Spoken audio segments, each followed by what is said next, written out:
இசை வெளியீட்டு விழாவுக்கு வந்திருக்கும் அனைத்து நல்ல உள்ளங்களுக்கும் என் அன்பார்ந்த வணக்கத்தையும் நன்றியும் தெரிவித்துக் கொள்கிறேன். இந்த விழாவிற்கு தலைமை தாங்க வந்திருக்கும் ஐயா வைரமுத்து அவர்களுக்கு என் வணக்கத்தை தெரிவித்துக் கொள்கிறேன்.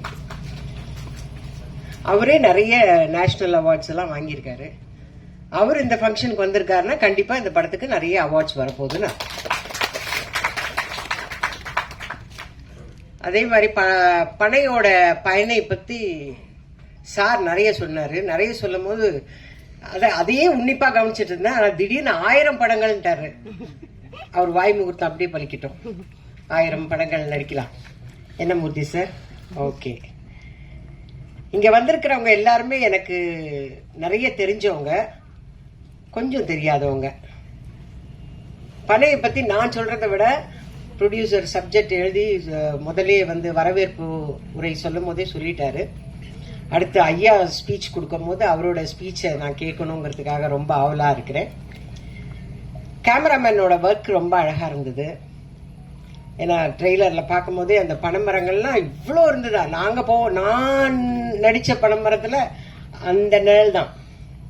நீங்க நினைக்கிற மாதிரி நாங்க கேரவன்லயோ வேற எங்கேயோ போயிடலாம் இல்ல.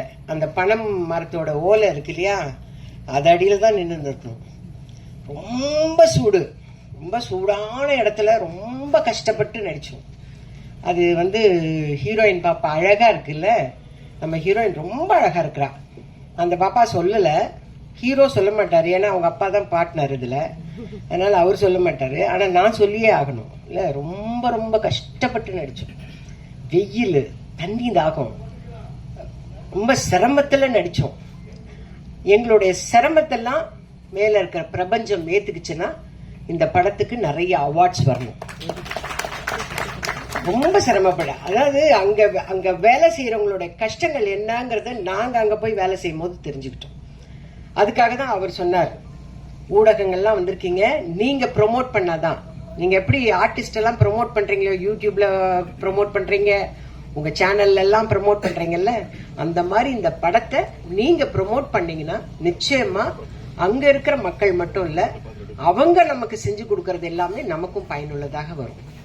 அது நீங்க இந்த படம் பார்த்தா தெரிஞ்சுக்குவீங்க. அதுக்குதான் அவர் ரொம்ப பிராங்கா சொல்லிட்டாரு, இந்த படத்துக்கு ப்ரமோட் பண்ணுங்க, நீங்க எல்லாம் சொல்லுங்க அப்படின்னு. நீங்க நிச்சயமா சொல்லுவீங்கன்னு எனக்கு தெரியும். நீங்க பாத்தீங்கன்னா தெரிஞ்சுக்குவீங்க. அதுதான் நான் முதலே சொல்லிட்டேன். ஐயா வைரமுத்து அவர்கள் நிறைய அவார்ட்ஸ் வாங்கினவரு. அவர் கையால அவர் தலைமை தாங்கி நடத்துற இந்த விழா அப்படின்னா அப்போ இந்த படத்துக்கு நிறைய அவார்ட்ஸ் இருக்குது. அப்போ அடுத்து நம்ம சந்திக்கிறது அவார்ட் ஃபங்க்ஷன்ல சந்திப்போம்னு நினைக்கிறேன். இதுல ஹீரோயின் ரொம்ப அழகா இருக்காங்க. ஹீரோ அந்த அந்த இன்னசென்ட், அந்த கேரக்டருக்கு ஏற்ற மாதிரி ரொம்ப இன்னசென்டா இருக்காரு. நல்லா பண்ணியிருக்காங்க. 2 பேருமே ரொம்ப நல்லா பண்ணியிருக்காங்க. ரொம்ப சந்தோஷமா இருக்கு. இந்த மாதிரி இல்ல, ஆனா ஷூட்டிங்ல ரொம்ப கஷ்டப்பட்டாங்க. இப்போ ரொம்ப அழகா பேசுறாங்க ஸ்டேஜ்ல. ஐயா இவர் பேசும்போது சொன்னாரு, இந்த படத்துக்கு நானே யோசிச்சேன், நம்ம சினிமாவுக்கு ஐயா வந்திருக்காரு. ஏன்னா பாடல் எழுதுனது மட்டும் இல்ல, தலைமை தாங்க ஒத்துக்கிட்டதே பெரிய விஷயம். எவ்வளோ பிசினஸ் இருக்கு, எவ்வளோ வியாபாரங்கள் இருக்கு. அதுல இந்த மாதிரி சின்ன சின்ன படங்கள் எல்லாம் கொஞ்சம் ப்ரமோட் பண்ணீங்கன்னா எங்களை மாதிரி இருக்கிற ஆர்டிஸ்டுக்கு சான்ஸ் கிடைக்கும், நாங்களும் பழிச்சுப்போம். அதை செய்யணும்ன்றதுக்காக தான் இங்க வந்திருக்கேன். ஏன்னா நான் இதுதான் ஃபர்ஸ்ட் டைம் நான் உங்களை பாக்குறேன். அதனால ஐயா வந்திருக்காருன்னா இந்த படத்தை அவரும் ப்ரமோட் பண்ண போறாரு. அப்படி அவர் ப்ரமோட் பண்ணாருன்னா இந்த மாதிரி சின்ன சின்ன படங்கள்லாம் வரும். இவர் சார் சொன்ன மாதிரி ஸ்மால் பட்ஜெட் படங்கள்லாம் வரும். எங்களை மாதிரி இருக்கிறவங்களுக்கு எல்லாம் வேலை கிடைக்கும். கண்டிப்பா இந்த படத்துக்கு நிறைய அவார்ட்ஸ் கிடைக்கும். அந்த நம்பிக்கை எனக்கு இருக்கு. என்னுடைய வாழ்த்துக்களை தெரிவிச்சுக்கிட்டு நீங்க எல்லாரும் இந்த படத்தை ப்ரமோட் பண்ணுங்க, தயவு செஞ்சு ப்ரமோட் பண்ணுங்கன்னு உங்க எல்லார்கிட்டையும் கேட்டுட்டு விடைபெறுகிறேன். வணக்கம், நன்றி.